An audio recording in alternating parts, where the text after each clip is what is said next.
Hi everyone, welcome to the Athletes Voices. Today I have a guest, Alessia Hatch. Thank you for coming. No, thank you for having me here. You're I appreciate welcome. it. So you are a runner? Yes, I run track and field and I train for the 400 and the 800 specifically. Yes.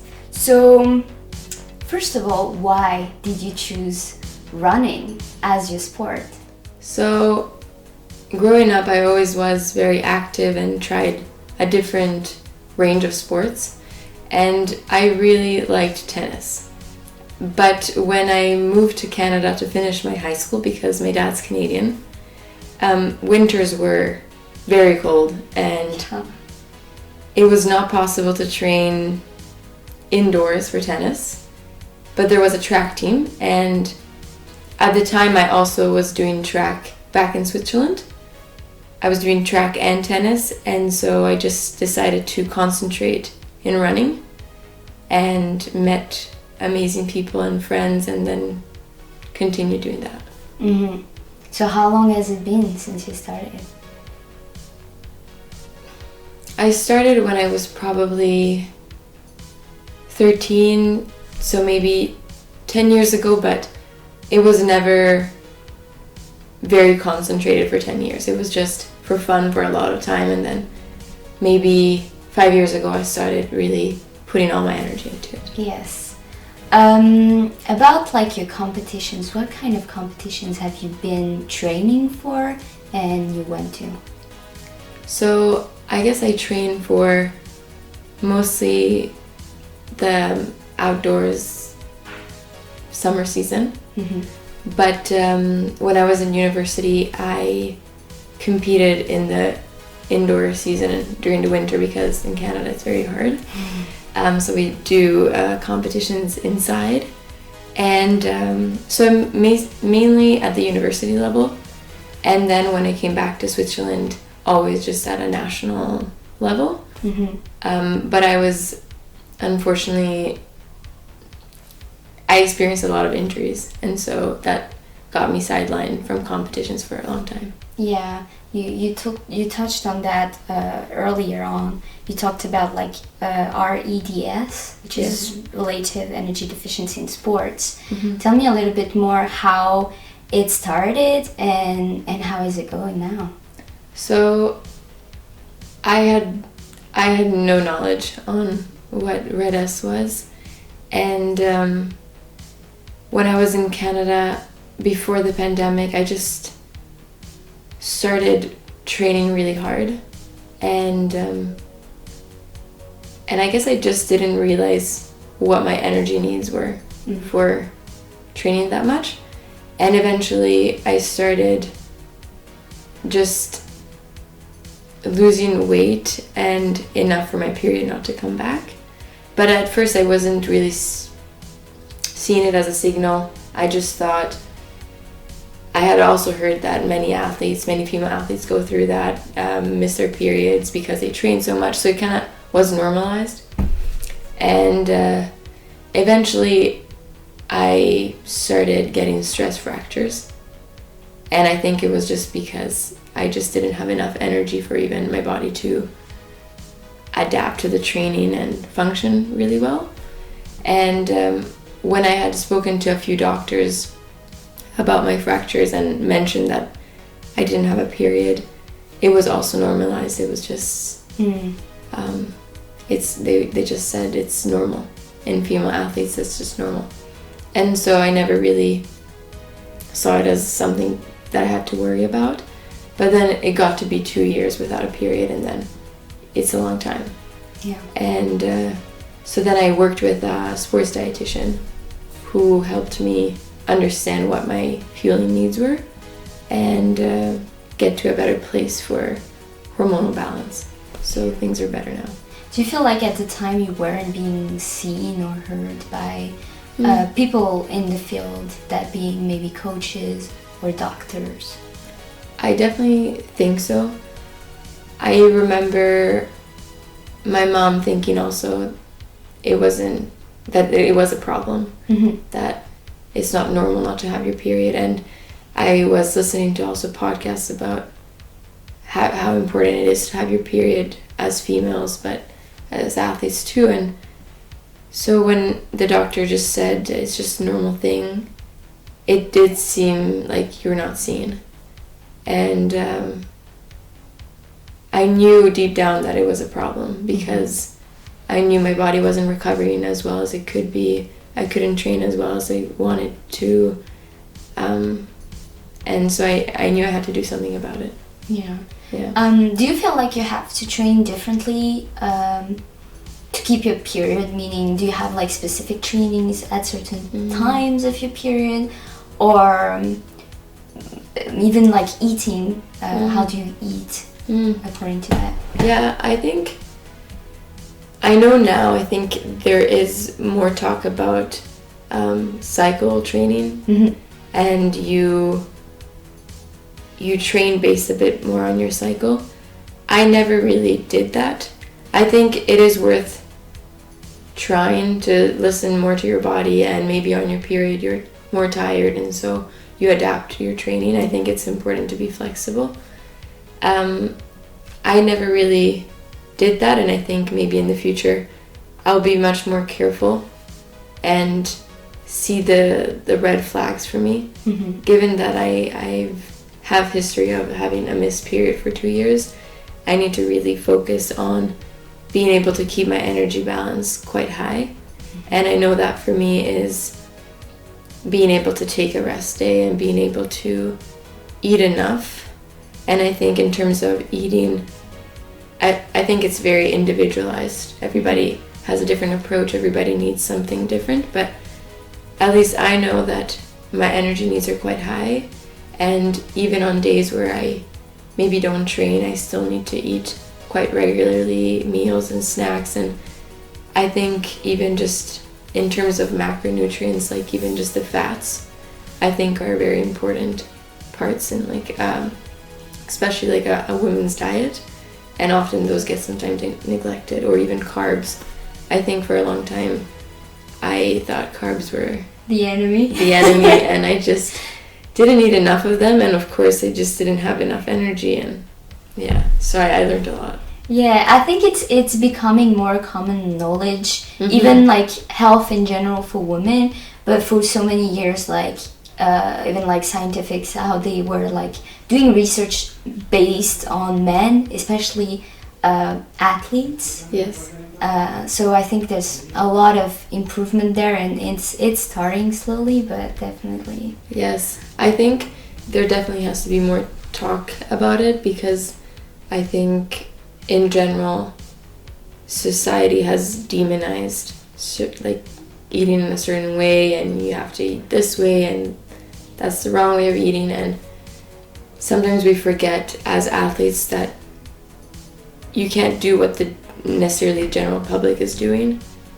So oftentimes I used to live in Canada with just roommates that didn't exercise, and I struggle with comparison a lot. So I compared myself to them and what their eating patterns were, and I couldn't understand why I needed to eat that much more. Yeah.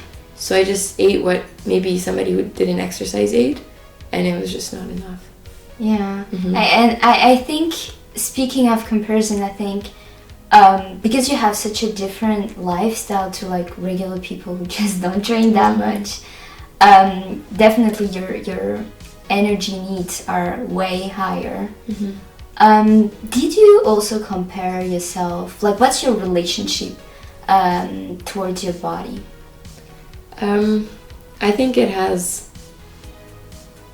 definitely had its challenges.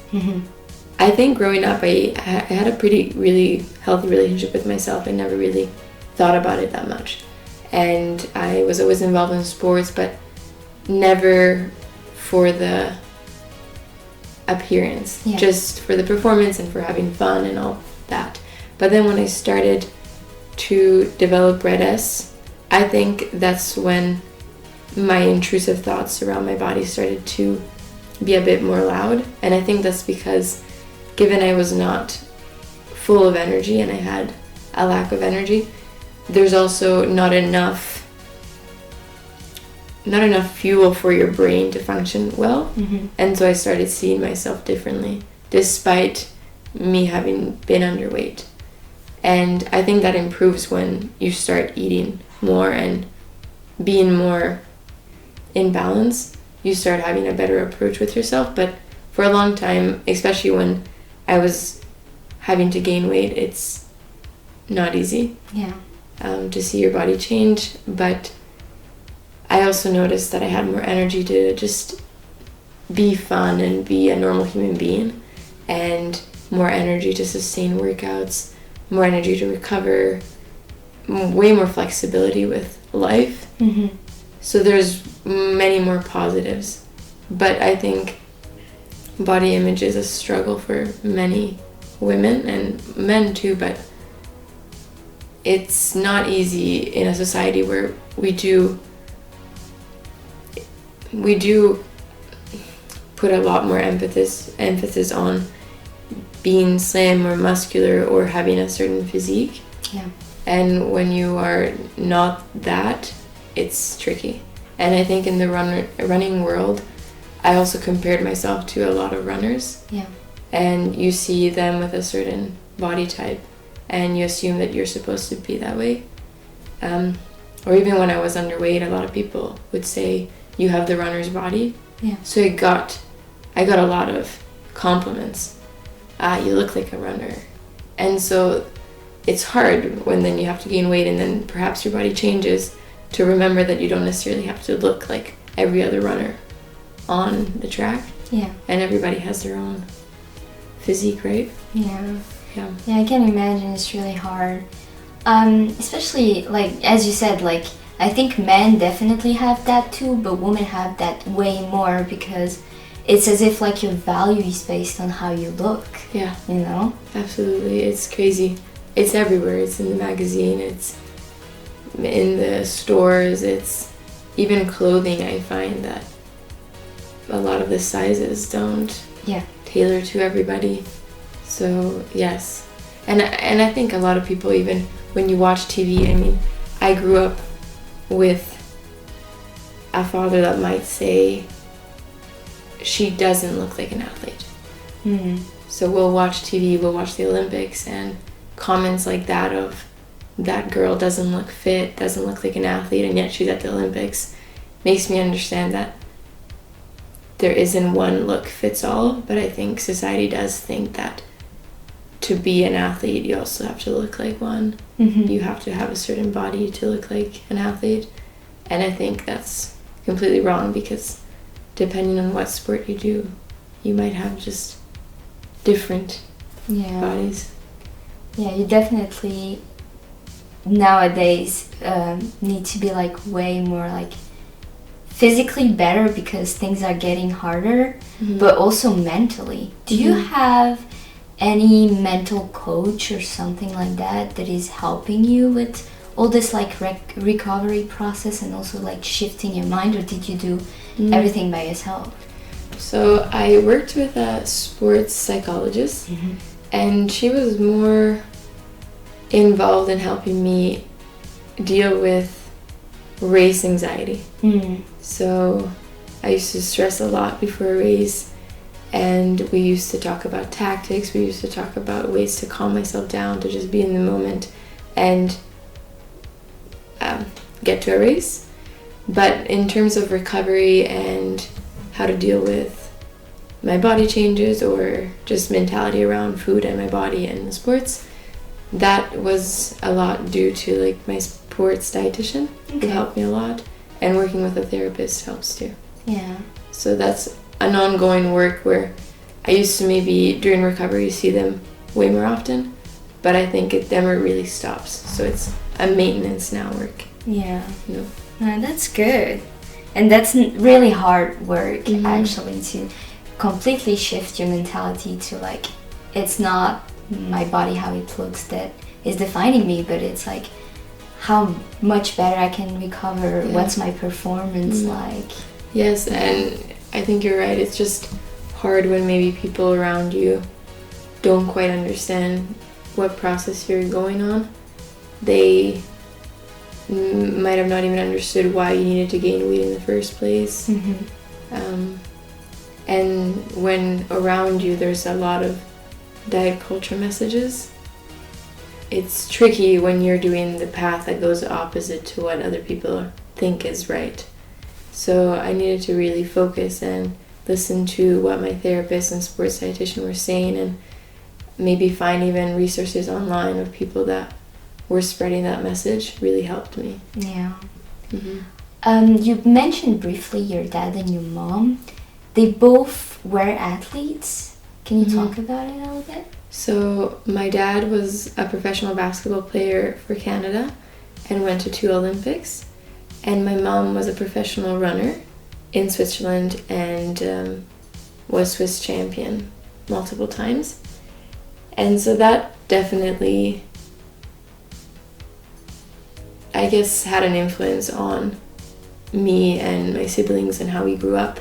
Sports was always part of our life. Mm-hmm. But I think it's not always easy to be in a family that it's so performance-based to do something that's not performance. Yeah. If that makes sense. Do you feel like growing up you felt kind of a pressure to perform a certain way? I think they didn't necessarily put pressure. They always wanted sports to be fun. Mm-hmm. But maybe I put pressure on myself because then I saw my siblings achieve what they were achieving in their sport. Mm-hmm. And so as the last child, you do feel like you kind of have to follow the path. And so my parents didn't necessarily say you have to do this. They always wanted us to be active and involved in sports, but always for fun. I think themselves being professional athletes, they knew how much hard work it took. Yeah. And they didn't necessarily want us to do that. But I put pressure on myself, seeing my sister attain what she was doing, my brothers, and so it was self-inflicted pressure, I think. Yeah, okay. But it's hard to be the black sheep, I think, of the family if you do something different. Because everyone in your family is a professional athlete then. So my brother and sister are currently professional basketball players, and one of my brothers played basketball but has now changed journey from sports, which is good. But it's definitely tricky because even our extended family will talk about the sports achievement, this and that, the performance. And so it's something I felt a lot, just feeling like I needed to push hard and get my own results. So of course I love what I'm doing, but there is part of it that's a little bit is definitely a little pressure. Yeah. And what so far, what would you say is your biggest accomplishment? I think there are many, but I am somebody who really tries to pursue their dream despite what other people might say or despite if other people believe in you or not.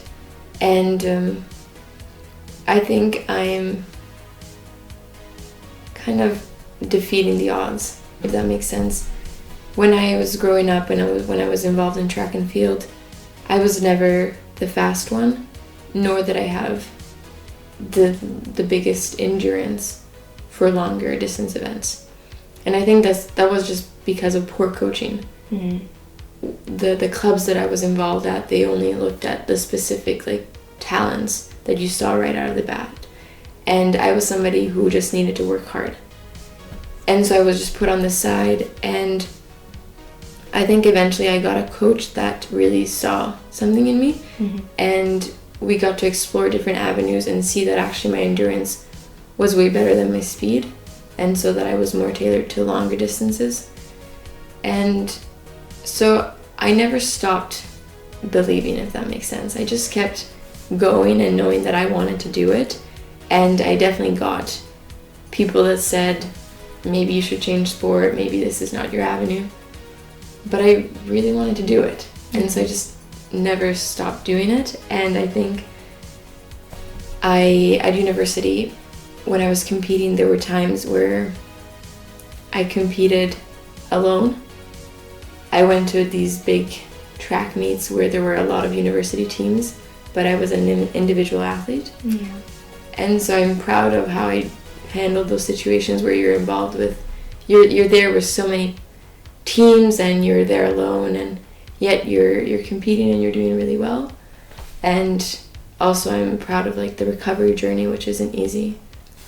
And being sidelined from injuries, it's hard mentally when you see everybody around you that is achieving so much in their sport and you're just on the side waiting for your time. So I think I have a lot of patience. Yeah, and definitely. I'm happy about that. Yeah, and you should be proud also of talking about it, because not everyone talks about it, although it's more common than we might think. Yeah, right?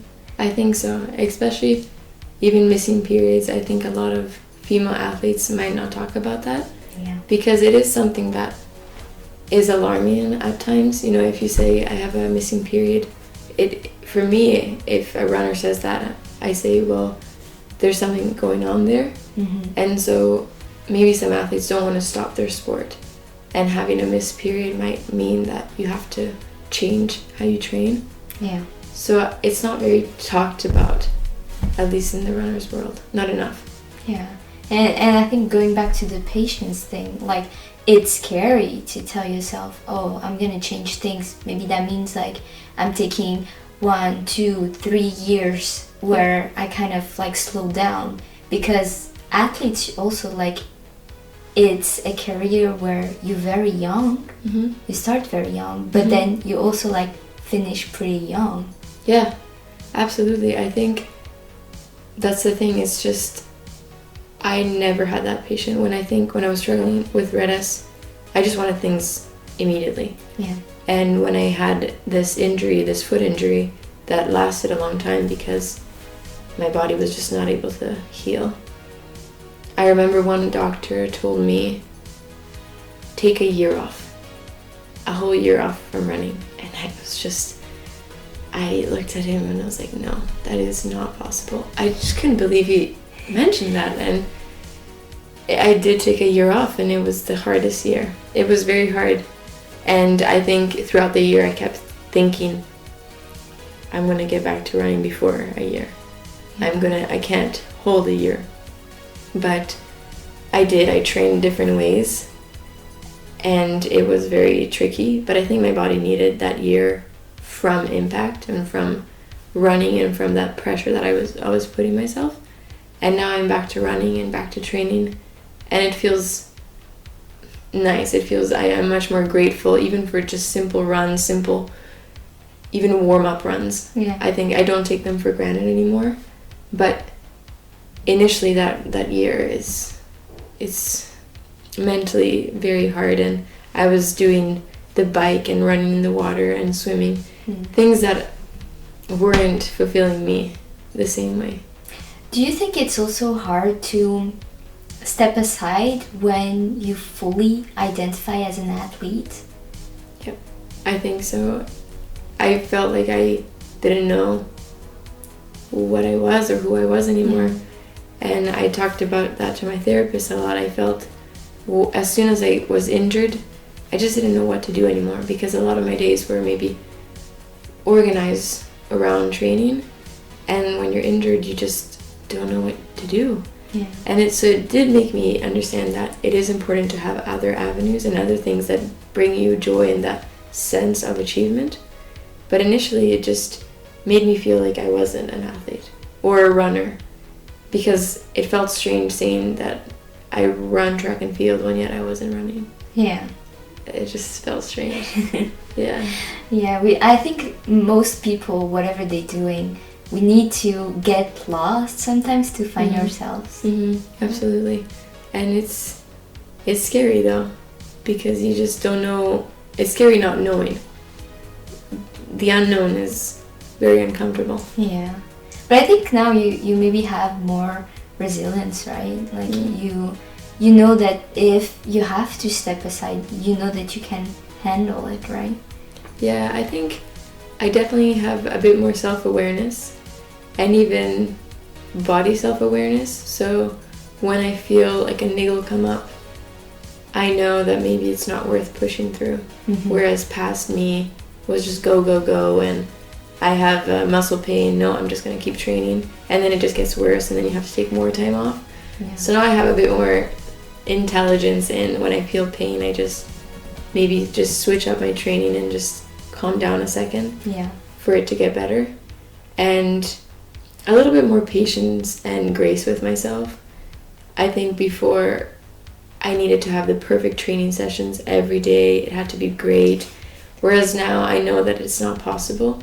There are days you wake up and you're tired and you can't do the same thing. You can't push as hard. And just knowing that that's okay, it's normal. Doesn't mean that you're going to be bad or you're not going to attain your dreams and goals. It just means that you need to be flexible and okay with maybe that day you give it your 60% and that's okay. Yeah. Yeah. So what do you wish for the future of your career? So it can be like in next year, in the next 5 years, whatever. I think I definitely would like in the next year to improve my times and get back to full regular training, because with my history of injuries I don't run every day.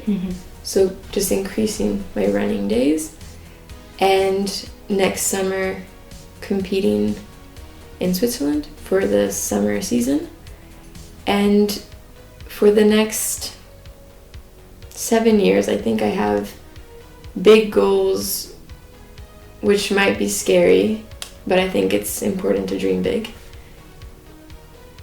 such as running for the Swiss national team, going to the Swiss championships, and potentially being part of the Swiss national team for the relay in international competitions. I think I would really like that. Yeah, love that for you. And this year I'll be training with a team in London. Yeah. So that'll be fun to train with other people and another country. And for any girls that would be listening, or even boys, who knows, listening to the podcast, what if they're dreaming of doing that, what would you tell them to? What would be your advice? My advice would be to keep dreaming, in a sense, and don't let the people that tell you that you're not good enough or you can't do it, you don't have what it takes, you're not fit enough, you're not that talented runner or athlete, just keep at it. And I think it's important to follow really what you want, and regardless of what other people say. And I think eventually work pays off. If you work hard, it will pay off. It's impossible that it's not. It has to pay off for you, and I think you need to keep going. And for female athletes, I think it's important to remember to fuel for your sport and for life. It's important, and I think sometimes we neglect nourishing ourselves because of fear of our body changes, and I think especially female athletes, they need a lot of food and they just need to nourish themselves and have energy. And with regards to injuries, that they are normal in athletes' worlds. Unfortunately, when you train hard, eventually you get injured, and know that it's a time that will pass. It's horrible, but you'll get through it and you'll be stronger on the other side, really. Like, I've learned a lot through injuries, and I wouldn't take them away in a way because I've learned a lot, but it's hard, but you get through them. Well, thank you, Alessia. Thank you very much.